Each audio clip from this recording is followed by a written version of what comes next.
মা মা তোমার হাতে এগুলো কি গো? এই মিষ্টু, আমার হাতে এগুলো বেলুন। এখন আমি বেলুন ফুলিয়ে খেলা করব, উড়ি উড়ি যায়। তাই নাকি মা? হ্যাঁ। মা মা আমার একটা বেলুন দেবে গো, আমি খেলা করব। তুই একটা বেলুন নিবি? হ্যাঁ। ঠিক আছে, নিয়ে নে এখান থেকে।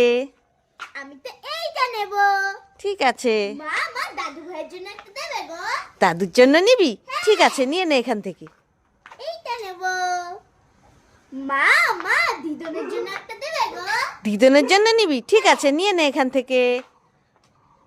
মা মা বাবার জন্য একটা দেবে গো। বাবার জন্য নিবি? ঠিক আছে, নিয়ে নে এখান থেকে। মা মা ভাইয়ের জন্য একটা দেবে গো। ঠিক আছে, নিয়ে নে এখান থেকে। ভাই তো এই রংটা অনেক পছন্দ করে। মা মা বোনের জন্য একটা দেবে গো। ঠিক আছে, নিয়ে নে এখান থেকে। মা মা আমার 14 গোষ্ঠীর জন্য একটা দেবে গো। আবার 14 গোষ্ঠীর জন্য নিবি? নিয়ে নে এখান থেকে। এই মিষ্টু, কি? আমি তো বুঝলাম না, তুই ভাইয়ের জন্য, বাবার জন্য, দাদুর জন্য, দিদার জন্য, 14 গোষ্ঠীর জন্য বেলুন নিয়ে নিলি। আমার জন্য কি আছে? আমার জন্য তো কিছুই রাখলি না।